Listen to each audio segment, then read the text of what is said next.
Football made simple. Become great at your craft by finding ways to make it simple for those around you. This is the Coaching 101 podcast hosted by Find a Way Productions with your co-hosts Daniel Chamberlain and Kenny Simpson.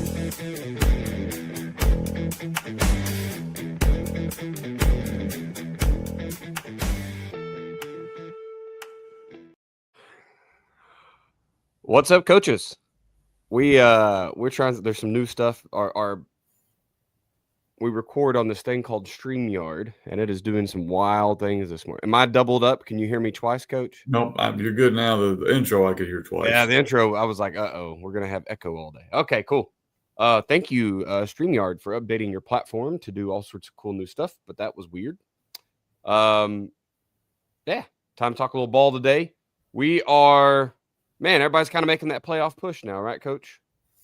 Yeah, they are. We unfortunately we had our first regular season loss in about 2.5 years the other night and didn't finish well. We actually played okay, just didn't finish at the end. But we're talking with the kids, and we're excited because I don't think we've lost a regular season game. So usually if we lose, the season's over because it's in the playoffs. You don't get a chance to correct and move forward.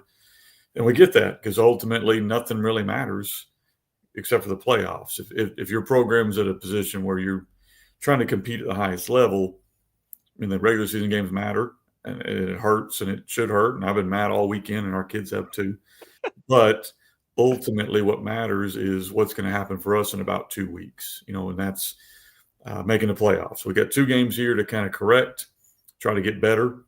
I need to win them to set yourself up for the playoffs, but ultimately the playoffs are where, that's what matters. And every year there's always that team that nobody really picked to do well, and they kind of make their mark in that part of the season. Yeah. The seeding obviously is the important thing there, right? It's you may it or may obviously not helps. Yeah. I know in Oklahoma, as long as you get in as a 1 or a 2. Now, if you're 1, you're probably playing a 4 who barely snuck in. They were probably fighting for position at the bottom somewhere. I guess you get an easier win for your round 1 opponent. But honestly, you got a puncher's chance anywhere unless you go in as that 4 seed. Well, you've got a tall task. So, going in as a 1 or a 2, you can't be too upset with either of those. Obviously, losing the first one in 2.5 years, that's that's what it is. What it is, but it's hard to go undefeated. It's hard to win football games, right? That's a very hard task. So, yeah. You guys will be all right. I'm interested to see kind of where it works in the seeding and who you get lined up against now, if it changed anything at all. Oh yeah, no, it'll be different. And again, we haven't clinched anything yet. We still got 2 games to go, and so our focus is on this week. We're playing a team. Arkansas is a little bit different. In our conference, we had a team drop to 8 man, so that made it really weird. So this team's playing their last game of their careers, last game ever. So you're going to get their best shot. So we have that, and then we have another game that'll probably be for a seeding game, whereas a team that's only lost 1 game. So another big game coming up, but an opportunity for our kids to kind of get better. And I know I'm looking forward to it. I'm looking forward to washing the taste out of that mouth. That was not very fun. Sometimes when you're blessed and you win a bunch, you forget how bad it sucks to lose.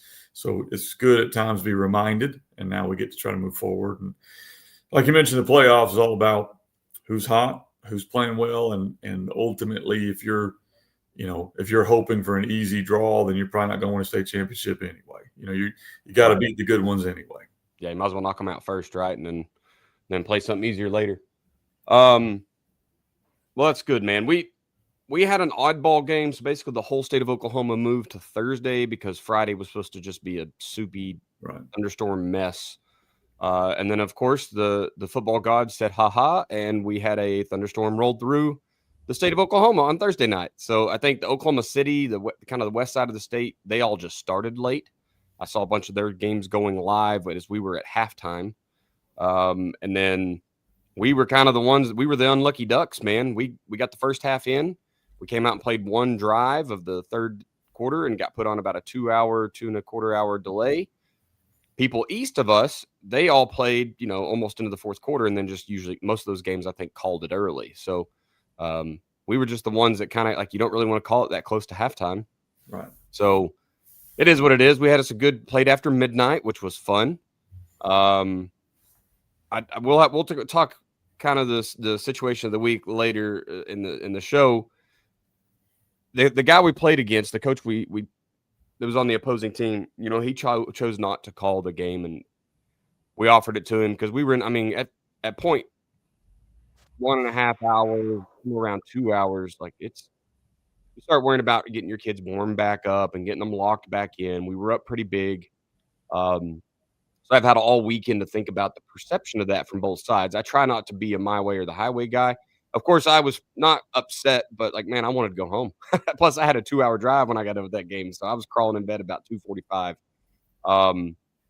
So as the team that was up big and we just need to get on to the next game, it was very easy to say, hey, let's call this bad boy and go to the house.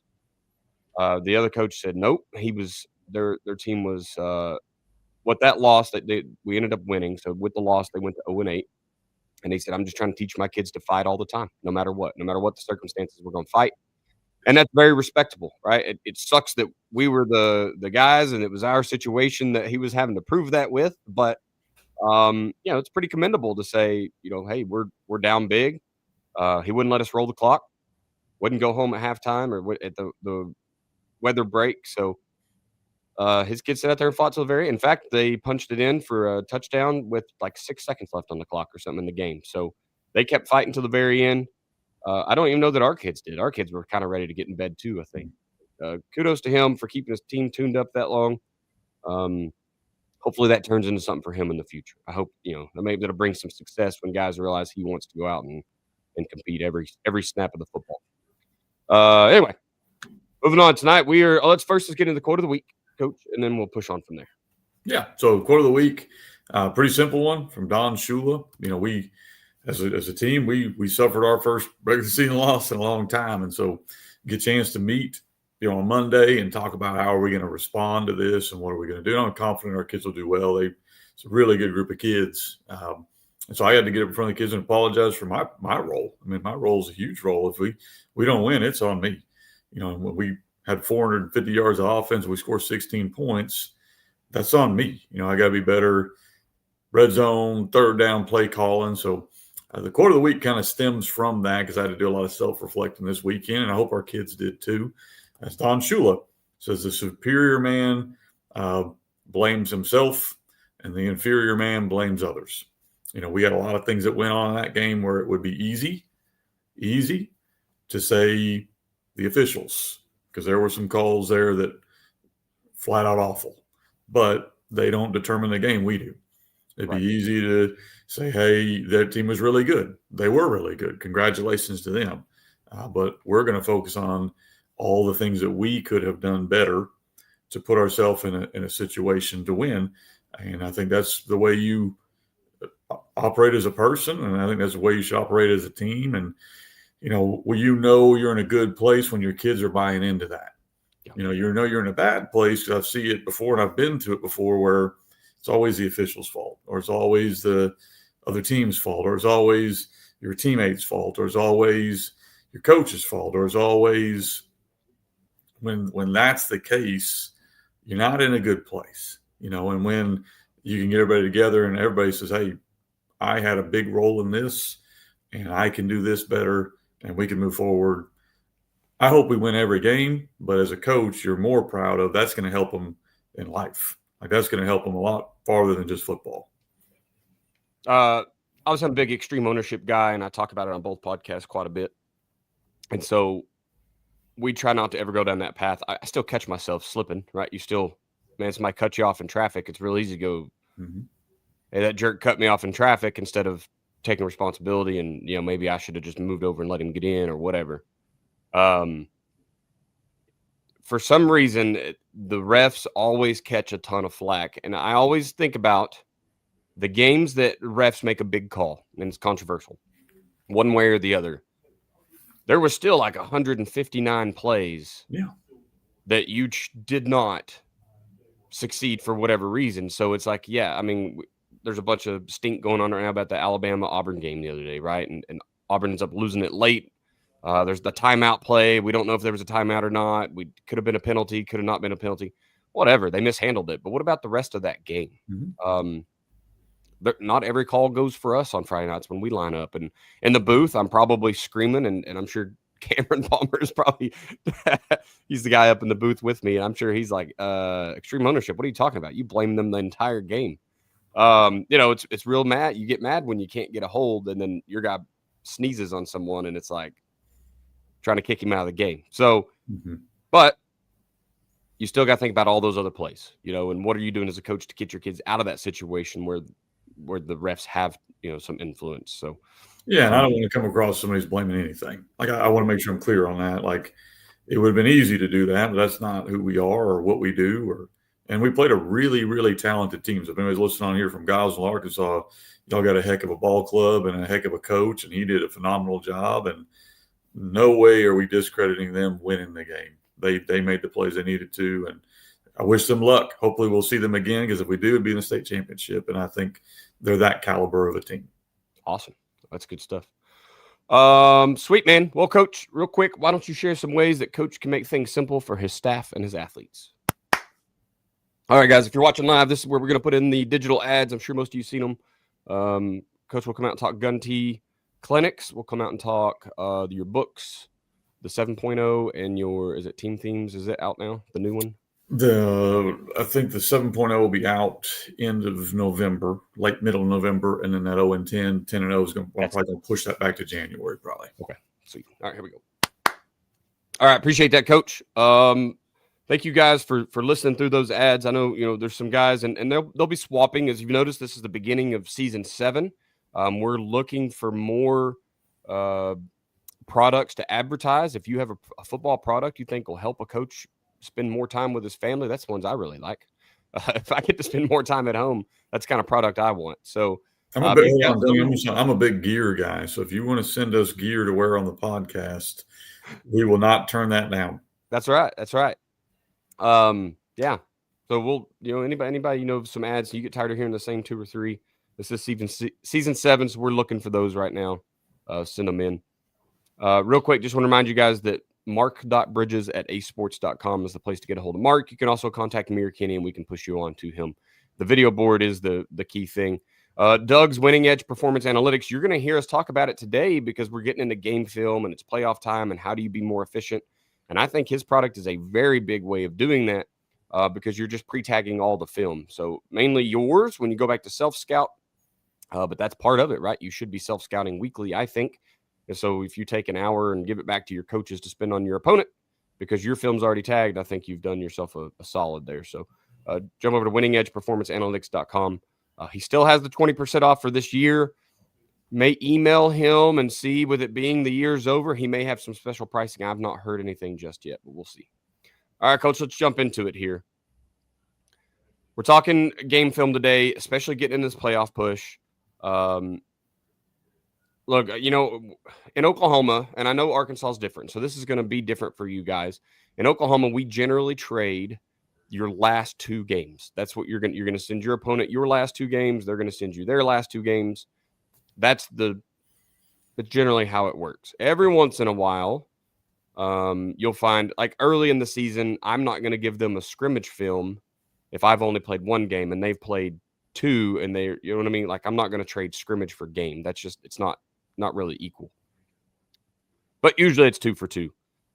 Some of us may have the resources to go out and find more film. And so you go out and you get 4, 5, 6 films on the team.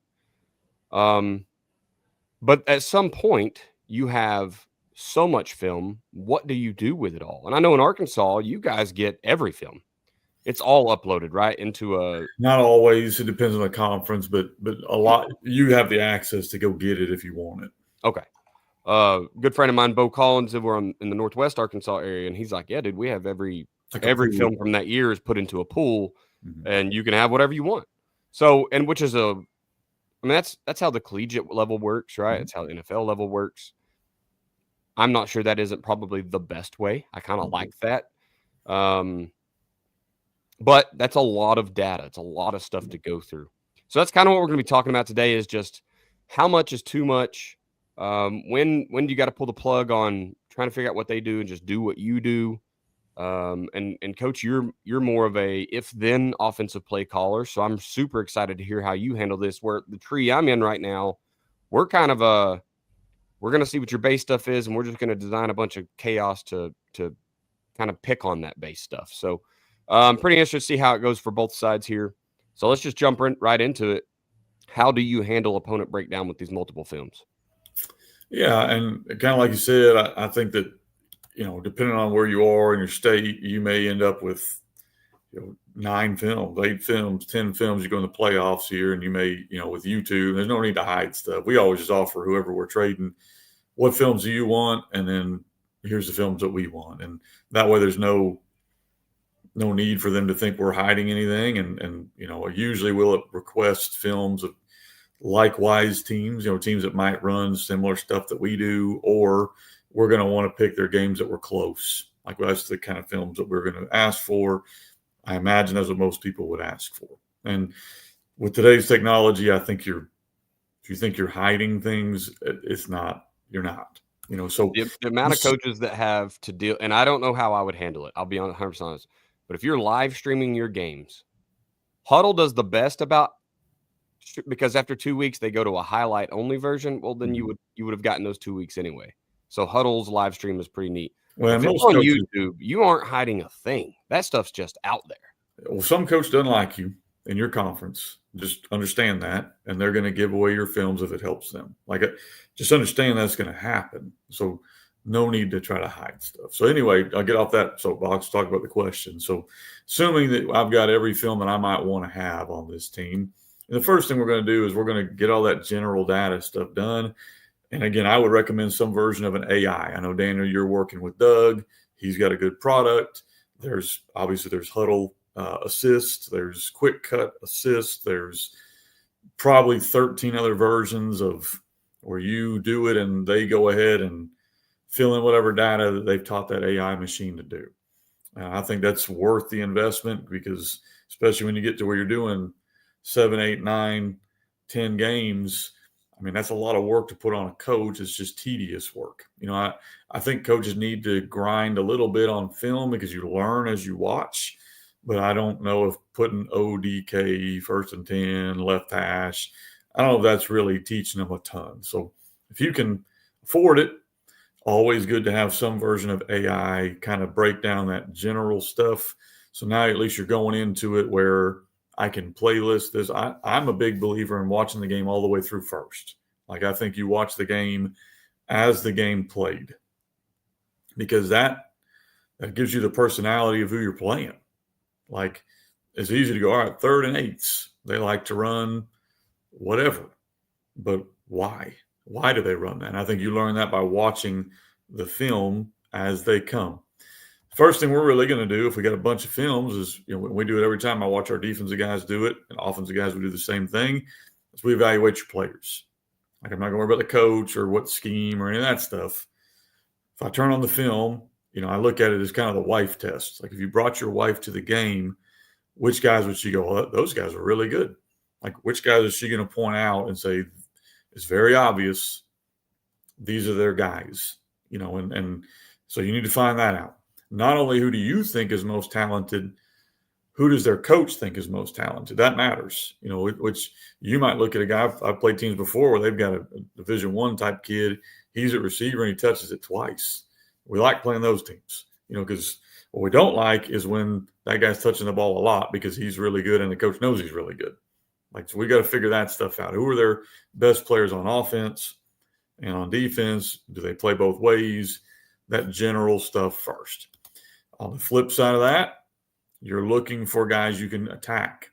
On offense, who are guys you don't have to worry about as much. They might make a play if it's in the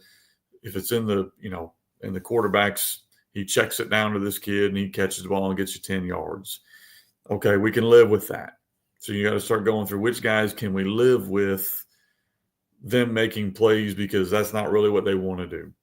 And then the same thing on defense. Are there a couple guys that are not as good?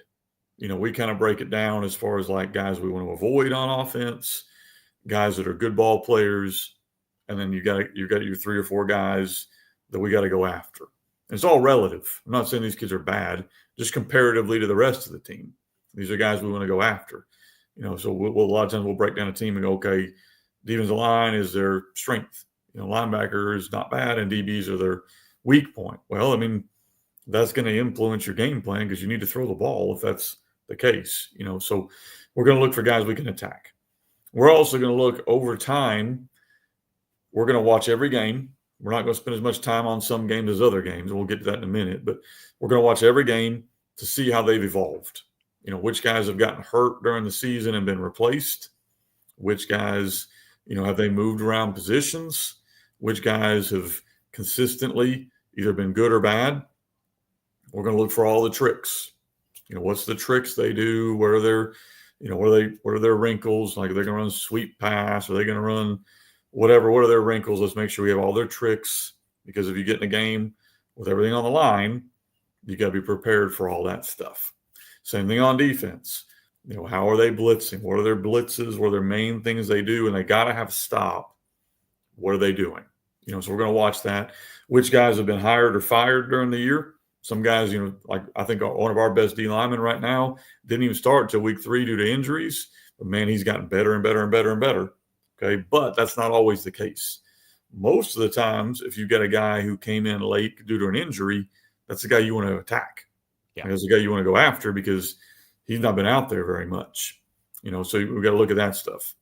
Then you got to figure out which films you're going to watch the most. Usually for us, that's going to be a similar type team. So if we're a 3-4 base defense, our defense coordinator wants to see films that they attacked a 3-4 defense. Obviously, we're tight end wing. We want to see films where teams have run tight end wing or are maybe a heavier-ish personnel grouping to get kind of an idea, of what they're going to do. And then I'm big on watching the closest games the most. Spend your time, especially as a DC, both sides really, but especially as a DC and a special teams coordinator, on the games that were one-score games. Those games that were close, because you start to learn the personality of who you're playing during those games. Are they willing to fake a punt? Last year we faked 3 punts in 3 playoff games last year. We had a fake field goal.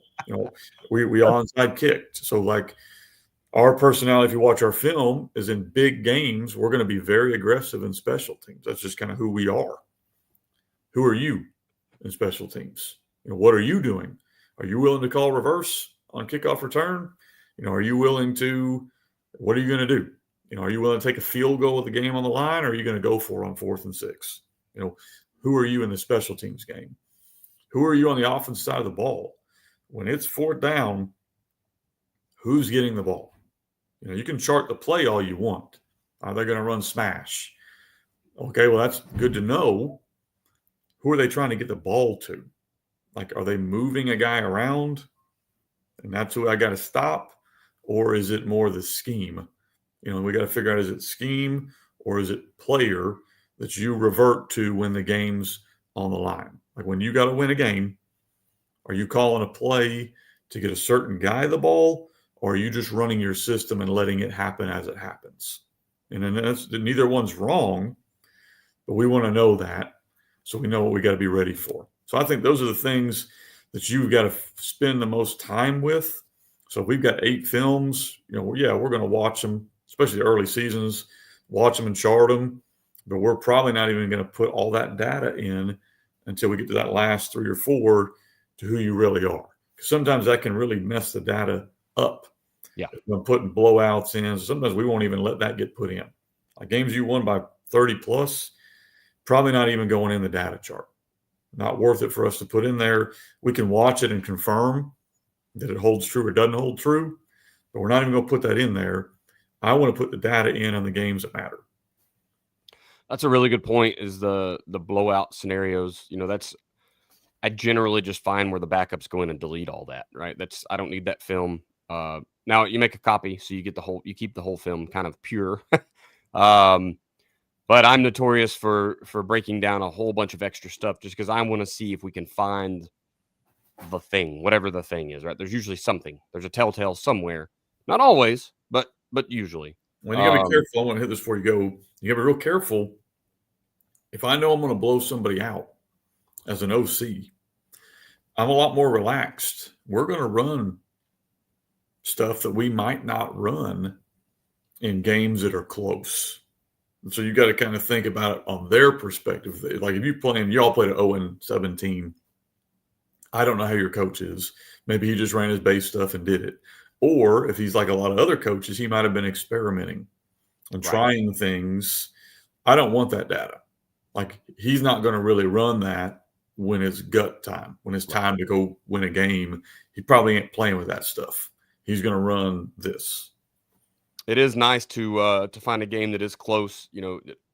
Look, if you're in a situation where you're kind of grasping for straws and you're trying to knock off that team that's 7-0, 8-0, 10-0, whatever. If we're getting in the playoffs, maybe they haven't lost at all this year.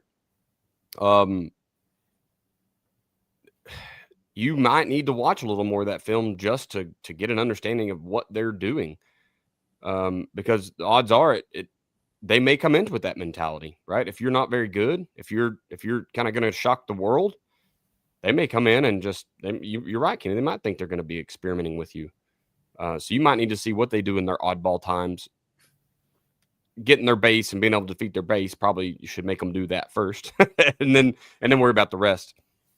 I have to question how much film is too much because if I was over there with Bo and we had all 10 films, I'm breaking them all down. Like just because I'm a data nerd and I want to see what life looks like. And for these guys, obviously the same thing, not taking all those blowout reps, but there's just something about it getting it all complete. But man, you get in that point where it's Tuesday, it's Wednesday, it's Thursday, and you're still you have life and you're still trying to get data put in. So, it's like if you can't get it done by which day, does it become too much, right? So is it I'd Sunday? say Tuesday. I'd say Tuesday. Tuesday. If you can't get it done by Tuesday, you picked on too much. So that's great. That's a great place to start kind of whittling down what don't I need next time, right? If I've gotten to Tuesday and I still can't get it all put in, one, are you utilizing your coaching staff correctly, right? Because everyone should have a piece of that pie. And then two, are you just doing too much? Because I know I am. I 100% know I am. Yeah. Sunday, where we work at, Daniel, and I don't want to get off on a tangent here, but Sunday we have a game plan. So we meet as coaches at 5:00. I want the game plan. Now, I recognize that we go out there Monday that we're probably, especially defensively, going to play with some stuff Monday and Tuesday to kind of see. So that's why I said Tuesday. Like for us, at the end of Tuesday's practice, we're not going to add stuff in. Hopefully we've had 2 more days to watch film, 2 more days to evaluate our kids, and now can kind of finalize and hone in on that game plan Wednesday, Thursday. I like it. That's a great plan. And then the last part here for this one is just, you kind of covered this, but if you have your choice of films, if you're going out and you get to cherry pick what you want, close wins, close losses, competitive games, competitive reps. I like what you said about similar to what scheme you're going to run. So if you're looking for defensive film and you're running the gun tee, you need to find them against something, which is not hard to do nowadays. Everybody's got a little piece of the gun tee in them nowadays. But you need to see that tight end wing. Just how are they handling unbalanced? How are they handling, run and pass strength split?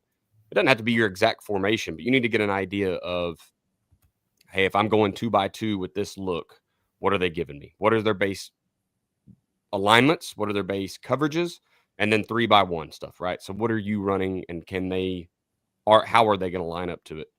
And then, closer to now. So we're in week 8. So we're going to be playing our week 9 game, I guess, this week. Those first few games don't mean as much because, man, they were still trying to evaluate kids. They're trying to figure out who they are.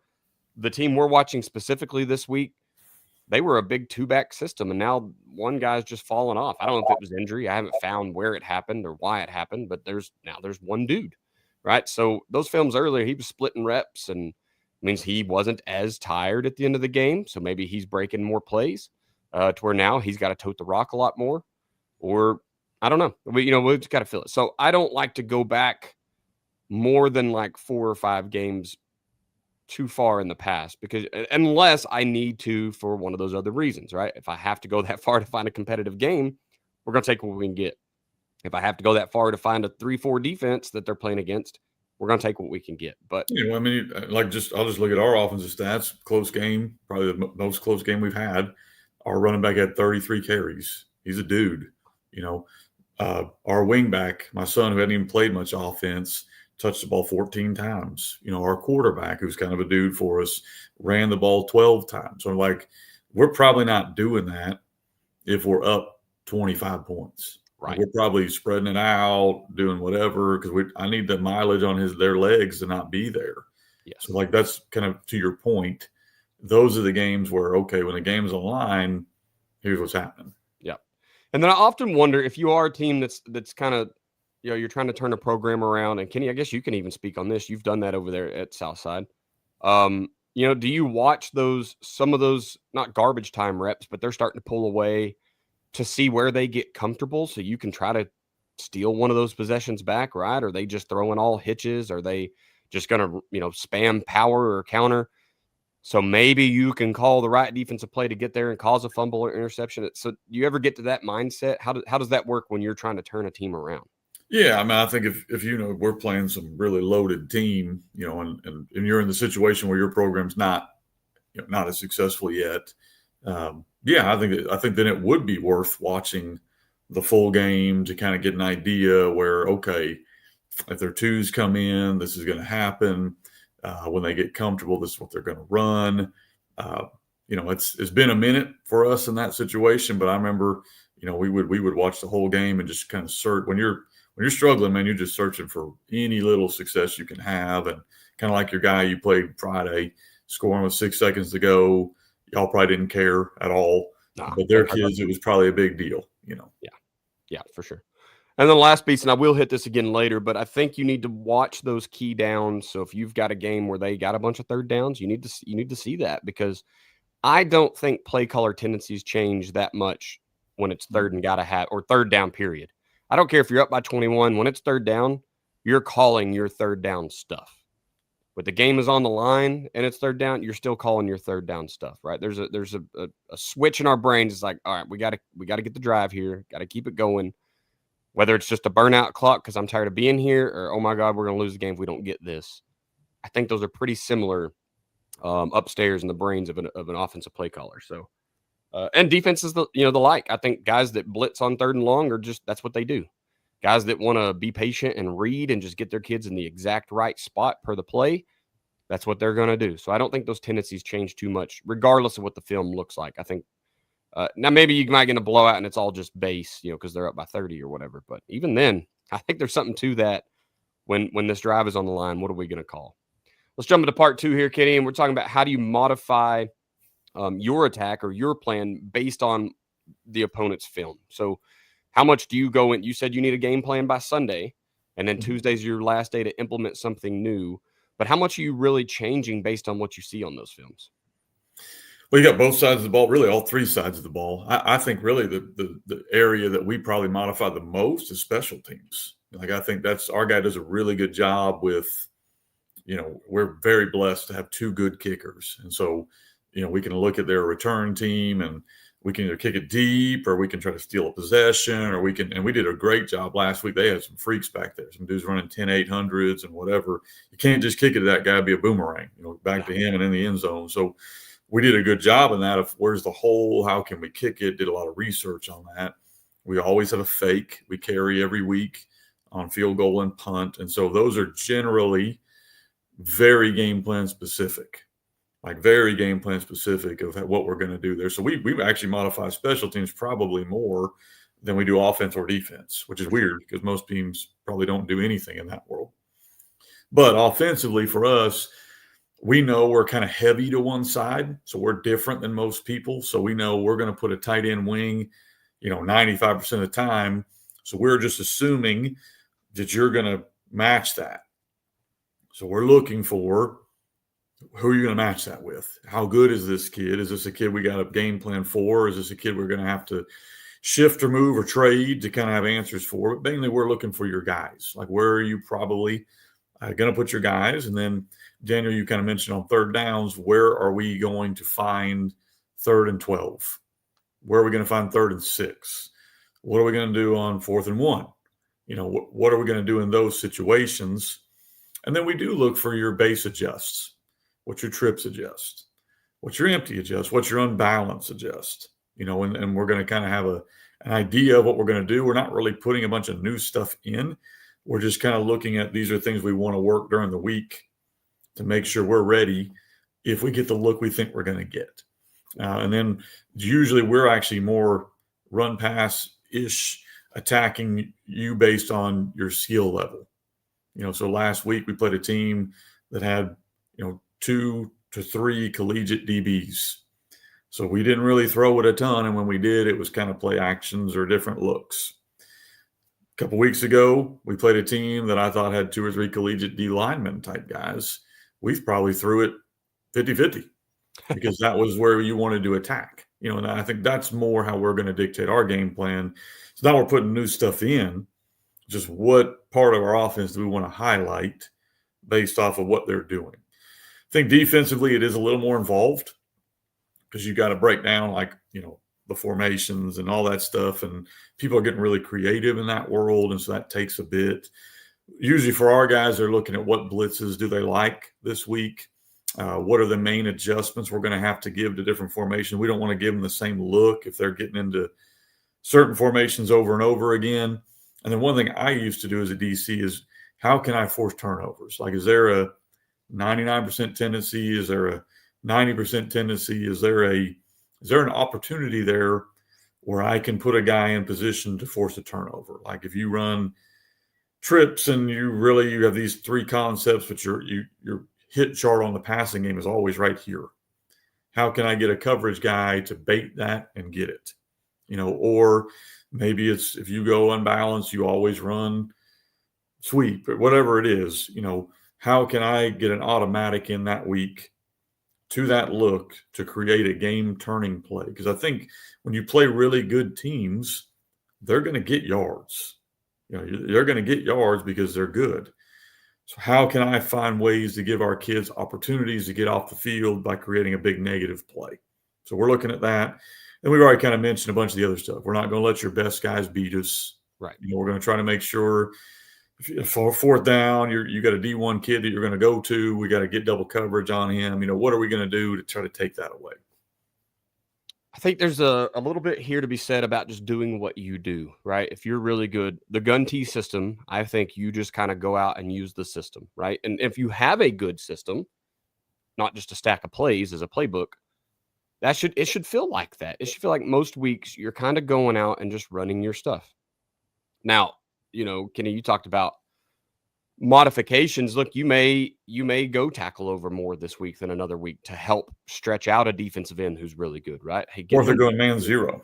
Yeah. So just putting them in conundrums just because you can, but all that I feel like is still in the system. You're not putting in new plays. You're not going to switch from being a power team to a wham team all of a sudden, or if you're buck sweep, all of a sudden we want to run GT counter because their front side defensive tackle is going to take away our front pulling guard all night. No, you're going to make that fit the system rather than go in and try to install new plays. Defensively is a little harder, although there is, we've seen the research done, and essentially like 70% of touchdowns given up are usually 70% of them are due to bad alignment. So a lot of times it's not even your scheme or how we're coverage, what our coverage is doing or what our blitz package looks like. It's like, are you starting in the right place? So that probably is where your focus needs to be. And then just let your system do its thing, right? If you're a squeeze and read kind of guy, do that. If you're an attack upfield kind of guy, I don't know why you would be, but do that. If you're blitz heavy, do that. It doesn't, Kenny, you're going to say like, man, I hope you do blitz me, right? We're going to tear you up if you're a heavy blitz team with a gun T system. But I'm sure there's some coach that's like, well, I ran base read stuff against Kenny Simpson and got blown out of the water too. So do whatever you have coached and your kids understand, and just make sure you're aligned correctly. Make sure you're taking away leverage and space and number advantages from the offense. And then I feel like you're probably okay. If you're installing cover 2 this week to stop that play and your cover 4 next week to stop this guy, and I'm constantly making my kids think about a new coverage, then you're probably kind of grasping at straws. Then I think you're doing a little too much on the defensive side, which stinks because on offense, I can install 4 verts at any time, and it still is a good offensive play. But on defense, if I go and install, some ridiculous thing to take away 4 verts, it seems like you're adding too much. So it's not really a good standard. The double standard is very much so there. But I think on defense, you're already so reactionary. You've got to have those kids comfortable and just doing what they're good at, and just putting them in the right place. You know what I mean? Just aligning them correctly. That's in my opinion. Now we'll see. Maybe you're a guy out there. It's like, nope, we're focusing on. I've heard people focus on pass pro, right? If they're a big pass team, I'm going to try to dismantle their pass pro. I'm going to put a kid where they don't have a kid so we can get home with the quarterback. That's absolutely okay, but that's your system. It sounds like you've probably been doing that a while. Your kids are used to, hey, the mic is still blitzing.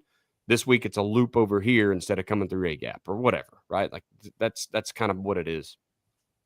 I completely agree to you, Coach, on just stop their best guy, do a hit chart, do a targets chart, and figure out what kid's getting it 90 times, what kid's getting it 5 times over the film you have. Stop the kid that's getting it 90 times.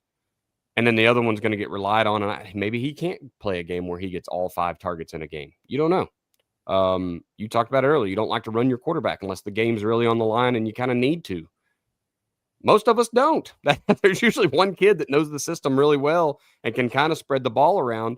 We don't really want to run him. Now we do because it's high school football, and being +1 in the run game is a huge advantage. Mm-hmm. But also, man, if he does go down, like that's kind of a pickle for some of us. So, force people into those things. Let's jump into part 3 here. Kind of flipping the script now here. So we're going to go into self-scout and talking about some of these same rules. But so how much of your own film are you self-scouting, Coach, when you each week? I mean, we probably don't do as much as others do. I think there's value in it. I don't want to say that it's not good, but a lot of times I'm pretty aware of tendencies and I really don't care. Like I'm a little different than a lot of other OCs just because of what we run, because we are based off if then. Like we're comfortable running whatever out of whatever. But if I'm giving you unbalanced and you're staying too high, which we get a lot of, we're going to run the ball strong. I'm like, you know it and we know it, and I don't care who else knows it, because in that defensive alignment, we have you outnumbered.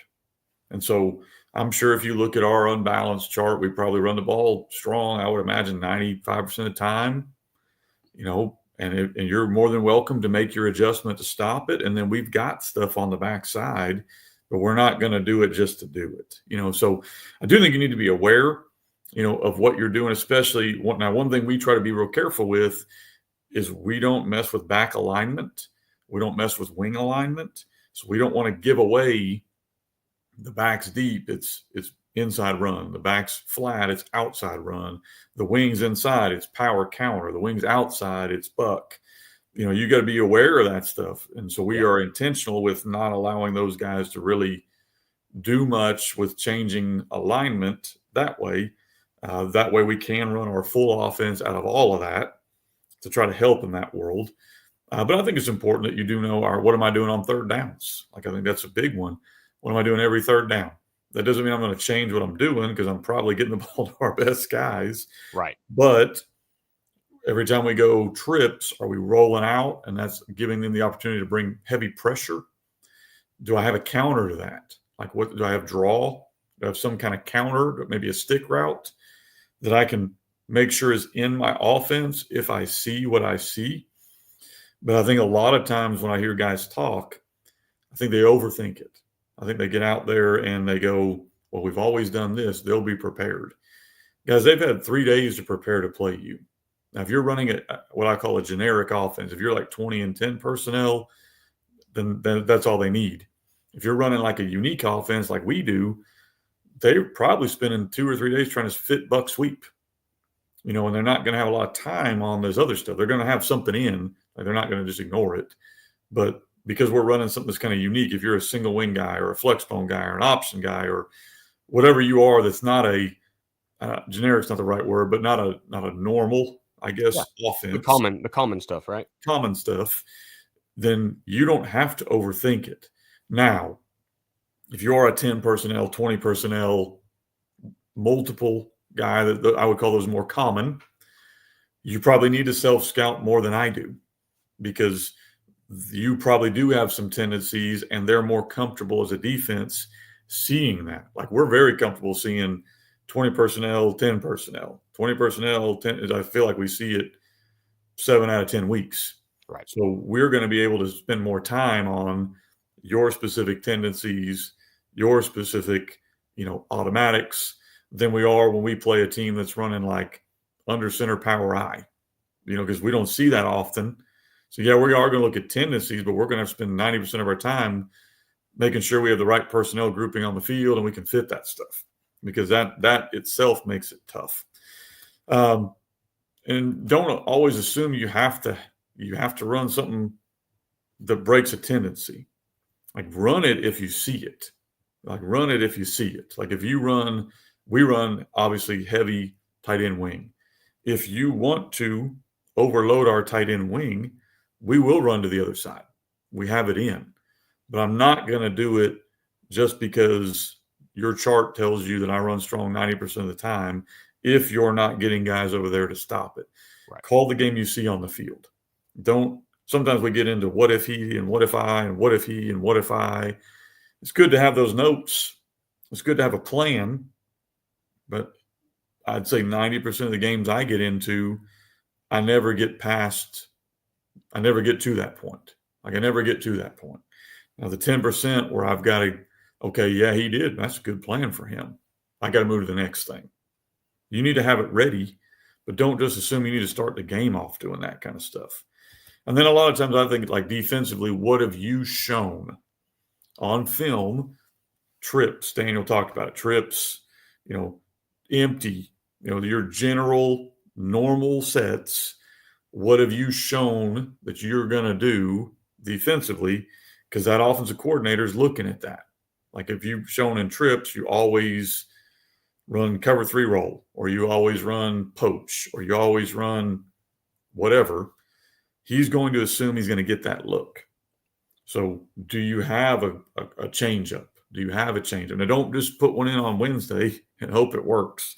Hopefully, you've put this stuff in the summer, and you got multiple looks you can give. But that's the kind of stuff our defensive guys, I would want them to chart on themselves is, what have we shown to trips and empty? What have we shown to tight end? What have we shown to 20 personnel? Because the OC is thinking the same stuff. And then I think it's important you're aware of your own personnel. A lot of times I'll call a guy we've played after we've played him. I know he doesn't want to give me scheme stuff because I might see him again next year. I'm not going to ask him that stuff. I am going to ask him which kids he thought were good on our team and which kids he thought not so good. And that way I kind of have an idea of what a coach who's not around our kids all the time thinks. And that lets you kind of know if he sees that. I assume another coach will see the same thing. Because a lot of times we're around kids all the time. We might see a kid as a weak link and no one else noticed it. And then we might think a kid's pretty good because he's real coachable. But when you look at him on film through neutral eyes, he's not real athletic. And other guys are seeing that and going after that. So I think it's important you kind of know on your guys, who do we need to protect, the people are going after, and who are our guys. For sure. It's funny that you said, just because you have a tendency doesn't mean that the other team's going to react. I was watching this morning. There was an NFL team that ran a certain formation. It's just basically like a kind of a tight end wing, and they ran outside zone toss 7 times out of that formation in the first half. The second half, and the defense never adjusted. They ran a 3-4 under front. Nothing ever happened. So then second half comes along. They go out and run it the 8th time. They moved to an over front, took it away. So they called it again. And guess what? The defense went, and it was a drive later. The defense went right back to their original tendencies, and we're back in an under front and didn't have anybody out there to stop the outside zone, and it went for big yards again. So it's like sometimes they may take it away one time in a game, but it's hard to dude, I could have your signals, and it's hard for a defensive play caller to call a gap sound, numbers sound defensive play call because there's so many reads in today's world. Even if I know your signal, Kenny, for buck sweep, and I tell it, hey, it's coming right now, he still has to defend that play and hope that it doesn't option off the backside or an RPO or right? So there's so much going on in today's world.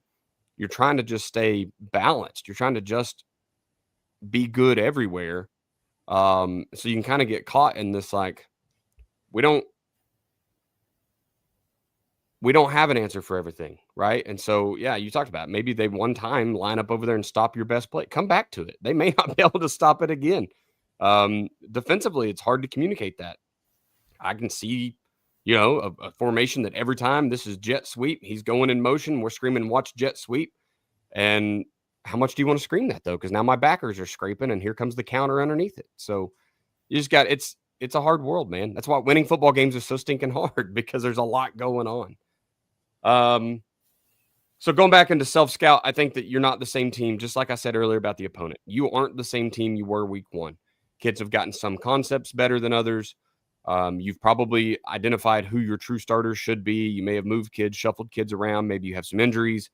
You as a play caller may have learned some things that work a little better. There's formations you've probably leaned on a little bit more than you did back then.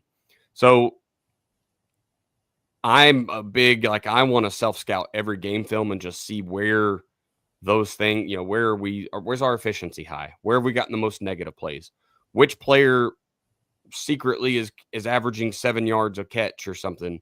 And then which one has, he's got the drops and he can't seem to pull a ball in or whatever. So we're looking at all of that stuff. And then you kind of want to go back to your last 4 or 5 games and just see what have we put on film there. Because we just talked, where are we going to look? Well, if we're scouting someone, we're going to look in those last 4 or 5 games. And then these key ones, so that you use the same technique. Just go watch those recent games, close games, non-blowout games, and see what is the opponent likely spending their time on. Just figure out where they're going to be expensive. And then just, that's where I am as a self-scouter. I want to know, what is the other guy looking at? But once again, you can't get too deep, because then you're chasing ghosts, because they may do this or they may do that. You don't know. You still have to line up on Friday and see what it looks like. So I kind of like what you said earlier, Coach. It's good to have those notes. It's good to have a plan of attack for that. And maybe it's on a separate part of your play calling sheet, or maybe it's just your booth guy is like, hey, remember, we're going into that package here, whatever. But I don't think you can go out and just get super carried away with it, because you just got to go out and run your stuff sometimes. All right, man. We've come to the end here, Coach. We've checked all the boxes in those parts. We're into our situation of the week, and we're going to kind of go back to what we started the show with. And so we did face a situation like this past week. So here it is, Coach Simpson. If you're up or down, let's just say 35 points plus in a district game, you get to that halftime. That's where everybody starts offering a running clock, those things. What is your communication like to an opposing coach? What is your communication like with the officials? And then, of course, your own team. Like, what are you telling your guys, whether you're up or down here? Yeah. Luckily in Arkansas, there's not a choice. 35 points in the second half, the clock will run. So for us, that point is easy. So I'm going to make it 30 points just to make it easier for me, where the clock's not running now. You're still playing a game, but you're clearly up. For us, a lot of times it depends on the situation, but we're probably trying to get the ball to some other kids if it's 30 or 25 or whatever it is, and it's not out of hand yet. It's not all the way out of hand yet. Then we're probably leaving a lot of our guys in there. We might get 1 or 2 starters out that might be banged up, or guys we don't need to get hurt. We get to 35 and that clock is running. We're pretty much going to go maybe 1 drive worth of kind of half varsity, half JV, and then we're going to be JV all the way. And I don't really care. I think there's a couple rules that coaches that are so if you're a coach here and you're in the bottom situation, and I've been there too, where you're the one that's not winning. It's a 35-point game and you're on the wrong end of that. Okay, I don't really care if you score. I go score on our JV kids. I don't care if you leave your varsity kids in there. Knock yourself out. I do think there's a couple unwritten rules that you need to follow. Don't onside kick. Don't fake a punt. Don't take cheap shots at our young kids that are out there. If y'all want to play good, clean, hard football and score a touchdown and then kick it off to us and stop our JV and score again, I'm not going to be upset with you. I do think that we're trying at that point to get out of the game healthy. get experience for our JV kids, get out of the game healthy. We're going to coach our kids up. I don't like to give up points, but if you do score, good for you. I'm not going to get mad that your varsity's in there against our JV. I've been there. Go for it. Don't onside kick. Don't take cheap shots.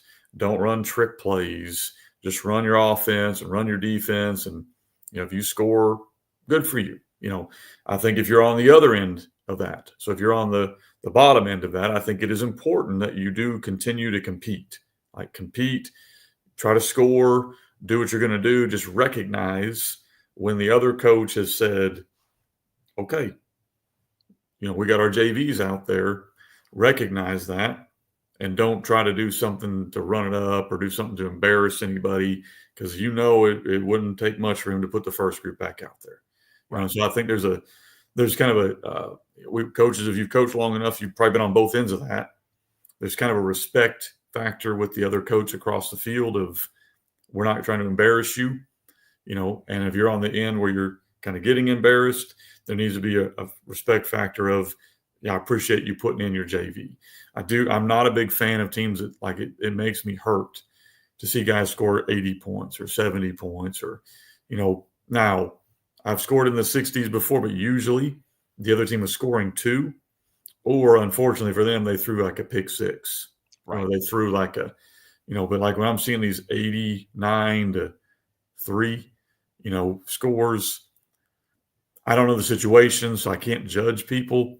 But in my opinion, at some point when you're on the 89, man, reevaluate a little bit. There's no need to embarrass somebody at that level. We were beat 85-0 one game, so the other coach could maintain an 80-point average. Yeah, like that. To me, what are you? Because someone held him to 70 for a week, so he took it out on us, who had no chance in the game. He took it out on us the next week. That's just the mentality of some guys. And what happens there is, what goes around comes around. It's because here's what I saw. This year in our conference, had a couple starters get hurt because they were out there in a blowout win, and I think you got to be real careful of that. We get 35 for us.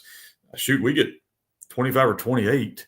We're probably handing the ball to different kids, because I've got kids that if they get hurt, we're a very different team. Right. So we've got to be careful to protect our kids. And I think on the other end of that, if you're on the bad end, you got to recognize the coach is letting his JV play. So there's no reason to take cheap shots or that stuff. So I think there needs to be some sportsmanship there among coaches. I'm not if your JV running back pops off and scores a touchdown, man, celebrate. It's a JV kid who scored, but now I'm going to give it to the third JV kid, and if he scores, I'm going to give it to the fourth JV kid. You know what I'm saying? We're going to try to find the one that can't pop off and score. For sure. What's your communication to your team like? So if obviously you've spent a lot more time on the upside here. So is this something you have to practice because you've gotten there so many times that you're like, all right, now we're literally spending practice time practicing being up and just staying in bounds to get the game over with? So how do you communicate with your team here? Yeah, we don't do that stuff. We do with our JV kids. I mean, I remember wasn't that long ago. It was 3-4 weeks ago. We were up pretty big, and our JV gave a touchdown, which that's going to happen. But man, it was just weren't playing hard, and we were hammering them. We were going to coach you hard, even though you're the JV group. I called timeout, went out there, and I think our defensive coordinator just went off on all of them. Just, you're going to come out here and play. We're holding you to a standard. It may not be the standard of the first group, but it is the standard of. So we do want our varsity kids engaged watching. We want our JV kids playing as hard as they can possibly play. But I don't think we spend time practicing. I think at that game we had to talk about halftime. We knew at halftime, okay, we're up big. We're going to go JV here. Here's our expectations. Whatever it's going to be. I don't think we spend a lot of time practicing it, but I do think we want our JV kids to compete. We want them to compete. However, I think that game got to 57-3 or something like that, and at that point, I'm not calling plays to score. If we score running belly with our fourth or fifth kid, I can't stop that. Yeah, it is what it is, right? I can't stop that, but I'm not calling, that corner out there, we've been roasting him all night. Let's run a go ball to our number 2 receiver. I'm not doing that. As a guy who spent, unfortunately, more time down 35 than up, that communication's always been kind of weird. You really start having that talk about pride and, building for the future. And because generally, if you're down 35 points in any game that season, it's probably not a good season, right? Now, every once in a while, there's just a Goliath out there who's knocking everybody off. But it's usually that whole season is probably, maybe it is a 2 or 3 or 4 win season where you just didn't have it this year, whether it's people or scheme or whatever. So that conversation for us has always been, just really worry about ourselves more than them. Like you said, Coach, we're going to go out and we're going to run some base stuff. We have always understood the respect factor. If they start putting in their JV, sometimes we will even try to get reps to other guys. We don't want to leave our varsity either because we have a game to win next week too. And so we don't want, we can't get our guys hurt, even though tonight they weren't enough. Tomorrow night, they might be the deciding factor. So having that conversation with them, just get out here, let's run some base stuff. I don't think that's ever the wrong answer. I don't know where that competitive thing is, right? We talked about the guy this past week for us who he's out there calling, he's trying to scheme up the game down 35-0. And I'm not mad at him. It doesn't hurt my feelings any. He was doing what he thought he needed to do, get competitive reps against or for his team. I don't know that he ever put in his younger ones. Maybe he did late. I don't really remember. It was after midnight and I was delirious. But I'm not mad at him for that, right? If he wants to go out and work his coaches, hey, guys, this is a chance for y'all. We have a competition here. We have kids that don't know our offense and what we're screaming from the sidelines. Go out and try to draw something up in the sand. Like, I'm not really upset by that either. I mean, coaches need more practice than we give ourselves credit for, I think. And if that's how you've got to get it done is one of these situations, then by all means, I think you're okay to work that. So, yeah, definitely a weird scenario, man. If you're up or down real big and you just kind of don't take your foot off the gas, but you're trying to leave the foot on with younger kids, like it can get tricky, right? We talked about that a couple weeks ago. You put that starter out there to get one first down, and now he comes up hobbled or something.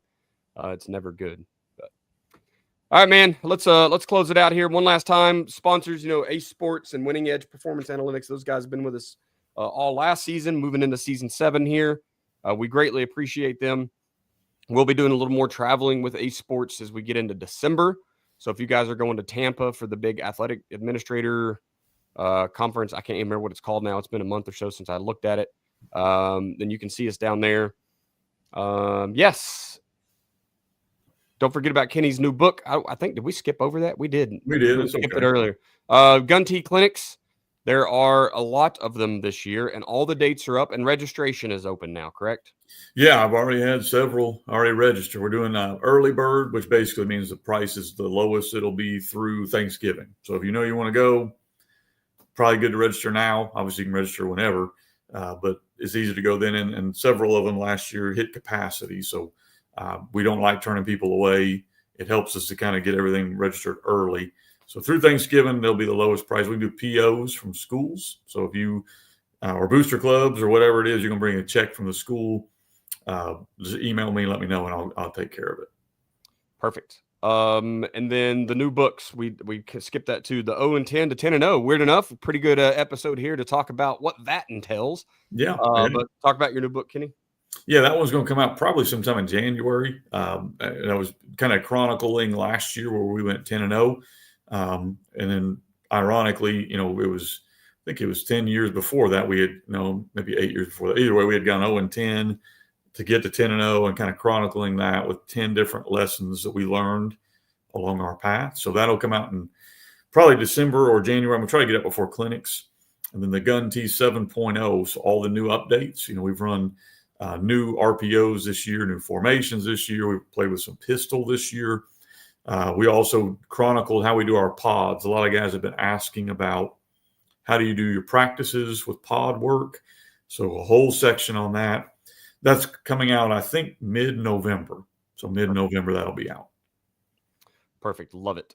All right. Social media-wise, I'm at Coach Chambo OK on Twitter/X. You can email me at chamberlainfootballconsulting@gmail.com.